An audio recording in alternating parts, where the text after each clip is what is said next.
Chris Blevins has a wonderful question. He says a lot of Chiefs media is saying that while Mathieu's leadership is unquestioned, his actual play fell off some this year because of age and or desire.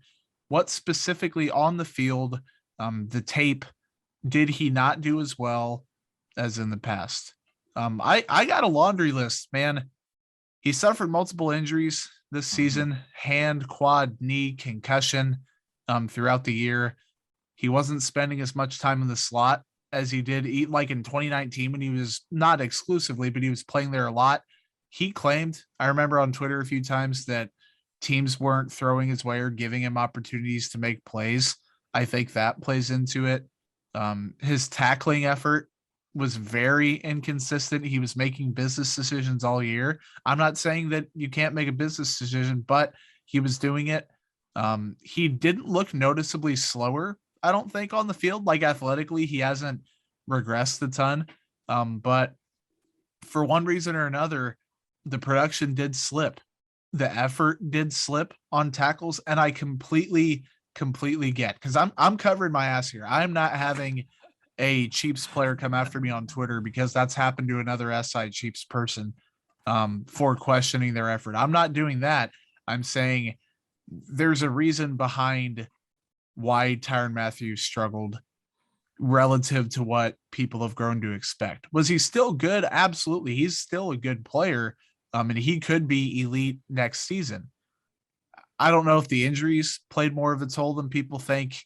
I don't know if psychologically the injuries played a toll more than people think. Maybe he has just lost a step at age 29. I find that a little bit hard to believe. And if it is, it's one small step, not a big one.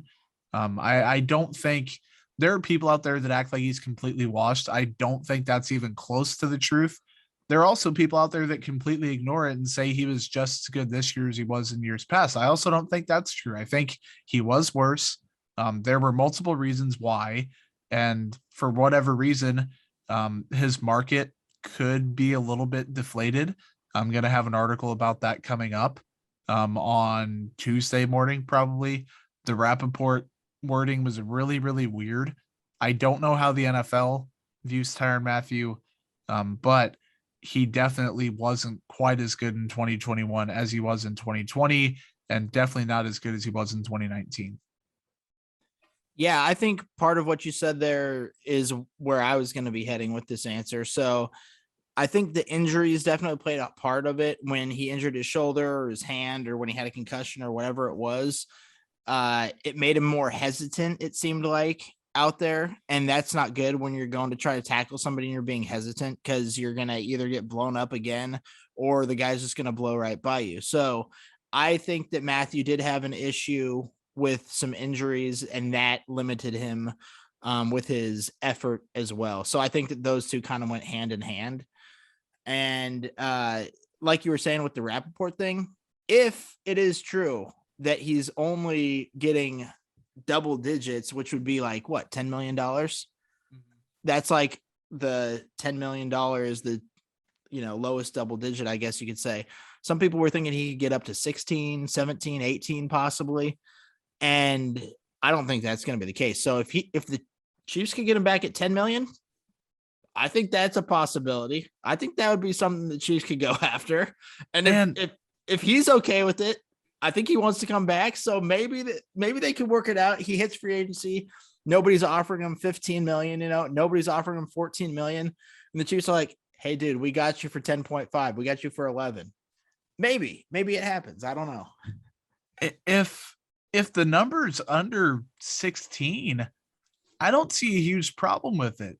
He wants the Harrison Smith 4 for 64. Now, if it's 4 years, 15 million a year, that gets iffy, because he's going to be 33 or 30. He's going to be well over 30 towards the end of that contract. If you build in an out, if you give him a 3-year deal, let's say 3 for 45 or 3 for 48, even a 16 million APY deal, you build an out after year 2, maybe then you're cooking with fire. But if he wants more than 16 million a year, or he wants it for 4 years, it's not going to happen from the Chiefs side. If the market's $12 million for him and he comes back and says, hey, I got offered 3 for 39 and that's it.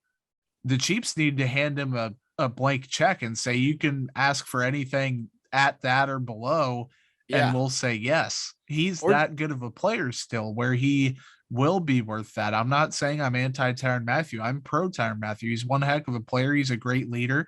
We've seen what the Chiefs defense looks like without him. It's not good. Spags needs him. The locker room needs him. There's value in that. But at the same time, aging a little bit, production slipped. There may be a diminishing return with that. It's not even an abrasive personality, but just the intensity he brings. Maybe the rest of the defense gets renovated. It rejuvenates everyone. But the higher that number gets, the less likely it is he comes back. The lower that number gets, obviously, conversely, the more likely it is the Chiefs probably make something happen.